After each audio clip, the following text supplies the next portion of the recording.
আসসালামু আলাইকুম। আশা করছি কাছে দূরে যে যেখান থেকে আমার ভিডিওটি দেখছেন আপনারা সকলেই ভালো আছেন, সুস্থ আছেন।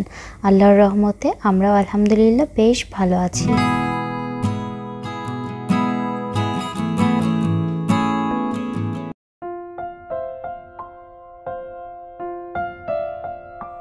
নতুন আরেকটি লাইফস্টাইল ব্লগ দেখার জন্য আপনাদের স্বাগত জানাই।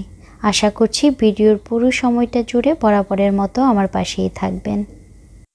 আর যারা আজ নতুন যুক্ত হয়েছেন আমার চ্যানেলে, আপনারা চাইলে আমার চ্যানেলটি সাবস্ক্রাইব করে রাখতে পারেন। আর পাশে থাকা বেল আইকনের অল অপশানটিতে প্রেস করে দিবেন। এতে করে আমি নতুন ভিডিও দেওয়ার সঙ্গে সঙ্গে আপনাদের কাছে নোটিফিকেশান আকারে পৌঁছে যাবে। আর যারা অলরেডি সাবস্ক্রাইব করেছেন তাদেরকে অসংখ্য ধন্যবাদ। আর কমেন্টসের মাধ্যমে জানাতে পারেন আমার ভিডিওটি আপনাদের কেমন লেগেছে। জানতে পারলে আমার ভীষণ ভালো লাগবে।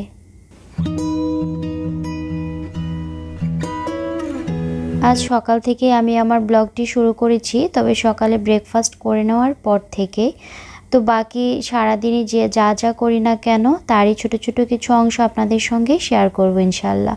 এখানে বাবুর বাবা সকালবেলা বাইরে গেছিল, তখন মিষ্টি আর জর্দা নিয়ে এসেছে। কয়েকদিন ধরে তার নাকি খেতে ইচ্ছে করছিল, তো সে আস্তে আস্তে বৃষ্টি নেমে গিয়েছে। বাইরে থেকে সে আধ ভেজা হয়ে বাসায় ফিরলো। চলুন আপনাদেরকে বাইরের ঝুম বৃষ্টি দেখিয়ে আনি।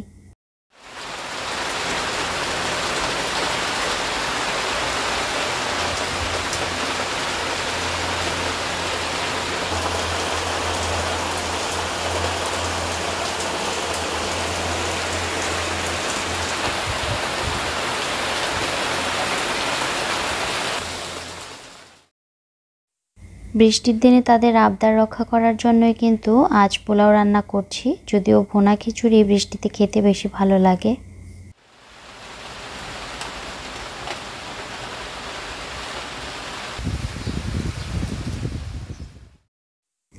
এমন ঝুম বৃষ্টি হচ্ছে বাইরে, এরকম বৃষ্টিতে না বৃষ্টি দেখতেই বেশি ভালো লাগে। এমন দিনে কাজ করতে একদমই ইচ্ছে করে না, মন চাই চুপটি করে শুয়ে থাকি, নয়তো চুপটি করে বসে থেকে ঝুম বৃষ্টি দেখি আর হাত বাড়িয়ে বৃষ্টি ধরি। কিন্তু কি আর করা, পরিবারের সবার জন্য রান্না না করলে তারা খাবে কি? তো সেই দায়িত্ব তো পালন করতেই হবে, সেজন্যই রান্না বান্না তো করতেই হবে। বেশি কিছু রান্না করছি না, এই জন্যই শুধু পোলাওটা রান্না করছি আর খাসির মাংস রান্না করব। এদিকে পোলাওটা কিন্তু মোটামুটি হয়ে গিয়েছে, শেষ পর্যায়ে আমি কাঁচামরিচটা দিয়ে দিলাম।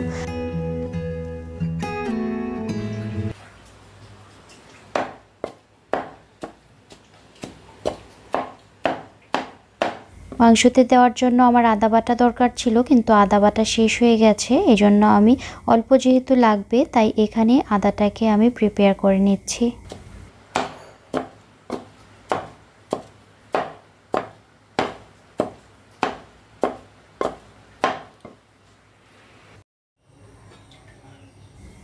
পোলাওটা হয়ে গিয়েছে, ঢাকনাটা তুলে আরেকবার চেক করে নিচ্ছি আর একটু নেড়ে চেড়ে দিচ্ছি ওলট পালট করে। একটু আগে বলছিলাম না এমন দিনে কাজ করতে ইচ্ছে করে না, তারপরও করতে হয়। জীবনটা আসলে এরকম, যে পেশাতে আছে, যে কাজে আছে তার কিন্তু অনেক সময় ওই কাজটা ভালো লাগে না, মনে হয় এই কাজটা এখন আর করতে ইচ্ছে করছে না। তারপরও কিন্তু তাকে তার দায়িত্বটা পালন করেই যেতে হয়। আর বিশেষ করে সন্তানদের জন্য একদিন ওরা বড় হয়ে যাবে, একদিন আর আমাকে ওদের হাত ধরে হাঁটিয়ে দিতে হবে না, ওদের পড়া দেখাতে হবে না, ওদের খাওয়াতে হবে না, গোসল করিয়ে দিতে হবে না, আমাকে ওদের খুব একটা প্রয়োজন হবে না। কিন্তু এখন তো ওদের সব কিছু আমাকেই দেখতে হয়, আমাকেই করতে হয়।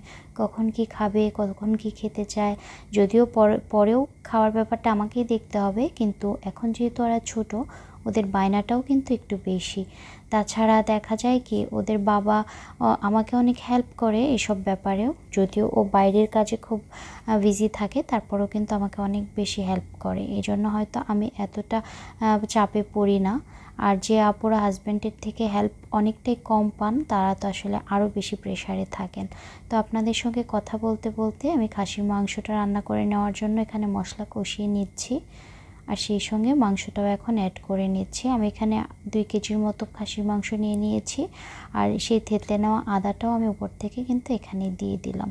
তো এভাবে আদা দিলেও কোনো সমস্যা নেই, আদা কিন্তু মাংসর ঝোলের সঙ্গে ভালো করেই মিশে যাবে।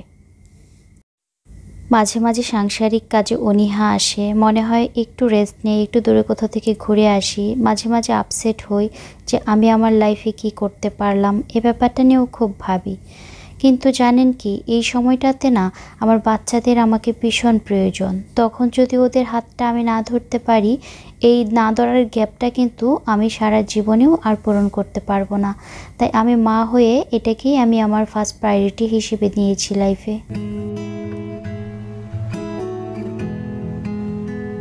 রান্না শেষ হয়েছে, এবার সালাদটা কেটে নিচ্ছি। আর বাইরে কিন্তু অনবরত অঝোর ধারায় বৃষ্টি ঝরেই যাচ্ছে।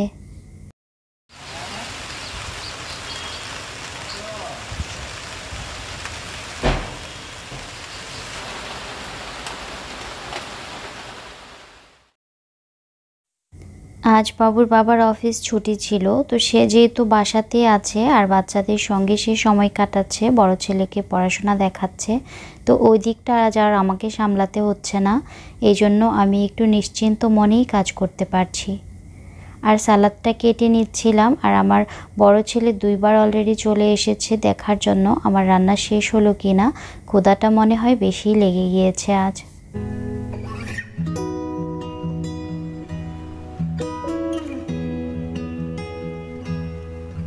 ঘড়ির কাঁটা তো থেমে নেই, সেই সঙ্গে সময়টাও বয়ে চলেছে। আর সময়ের সঙ্গে পাল্লা দিয়েই চলছে সংসারের কাজকর্ম।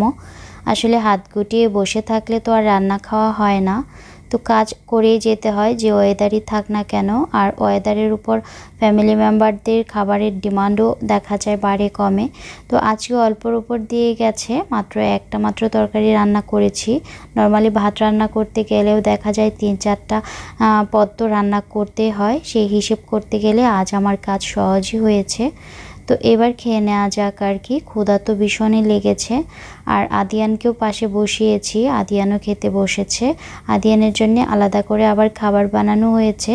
এখান থেকে অল্প স্বল্প যতটুকুই সে খায়, তারপর আবার তাকে খাওয়াবো।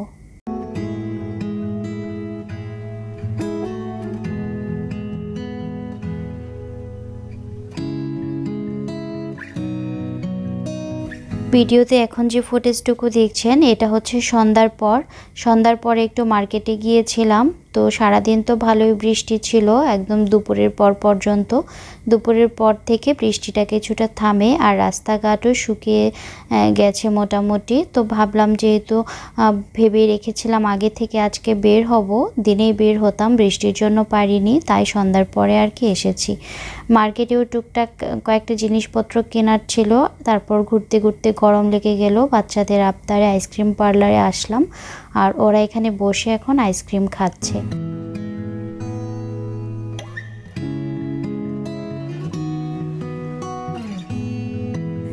বাচ্চাদেরকে নিয়ে মার্কেটে ঘোরা হলো সবথেকে কঠিন কাজ, আর তখন যদি অন্য কেউ সঙ্গে না থাকে। আমি মূলত ওদের দুজনকে নিয়ে বের হয়েছিলাম। বাবুর বাবা বলছিল একটা কাজে বের হয়েছে, সে একটু পরে আমাদের সঙ্গে এসে জয়েন করবে।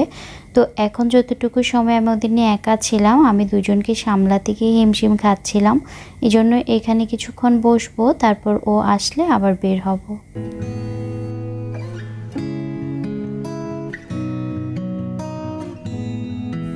খুব দ্রুতই জীবন থেকে সময়গুলো চলে যায়, আর সব কিছুই কিন্তু কেমন যেন স্মৃতিতে পরিণত হয়।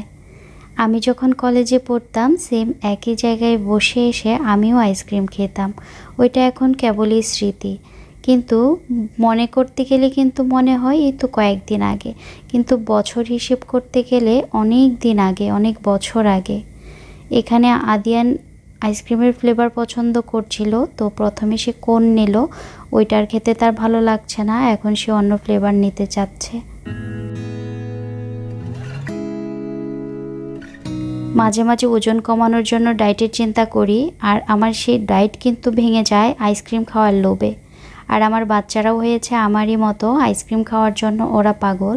মানে আমি আইসক্রিম আমাকে কেউ দিতে থাকলে আমি সারাদিনই খেতে থাকবো, এরকম একটা অবস্থা। আর চোখের সামনে থাকলে আইসক্রিম খাওয়া ছাড়াই আমি থাকতে পারি না।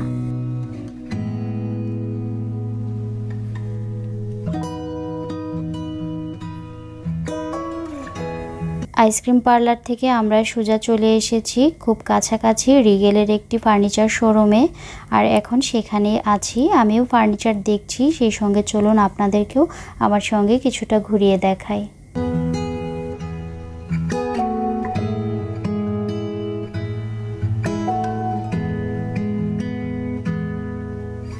আমি এখন যে বাসাটাতে আছি এটাতে স্পেস খুবই কম, 3 বেডরুম ড্রয়িং ডাইনিংয়ের বাসা হলেও রুমগুলো মোটামুটি ছোট ছোটই, এই জন্য একটা বিন্দু পরিমাণও জায়গা নেই। তাই কিন্তু চিন্তা করছিলাম বাসাটা চেঞ্জ করব।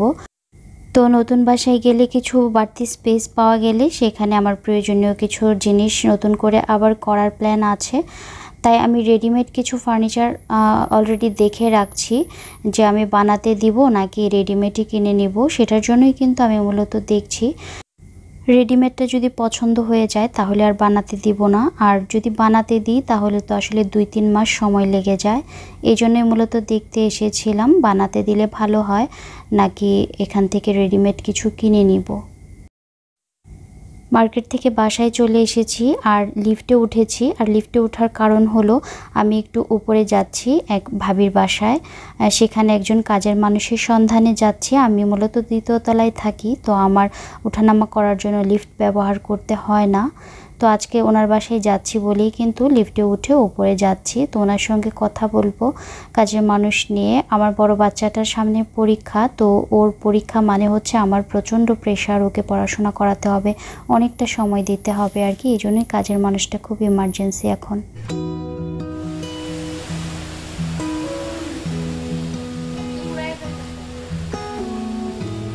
আমি বাসায় ফেরার 1 থেকে 1.5 ঘন্টা পর আবার এরকম করে বাতাস বইছিল, আবার বড় বৃষ্টি হবে মনে হচ্ছিল। তো বাবুর বাবা এখনও বাইরে আছে, তাকে ফোন করছিলাম যেন বাসায় চলে আসে, বাইরে ঝড় শুরু হচ্ছে। তো সে বলছিল তাড়াতাড়ি এসে যাবে। আর আমি যখন ভিডিও করছিলাম এই মুহূর্তেই কিন্তু আমার বাসায় ইলেকট্রিসিটি চলে যায়। আজকের ভিডিওটি তবে এখানেই শেষ করছি। আপনারা সকলেই ভালো থাকবেন, সুস্থ থাকবেন সেই শুভকামনায়। আল্লাহ হাফেজ।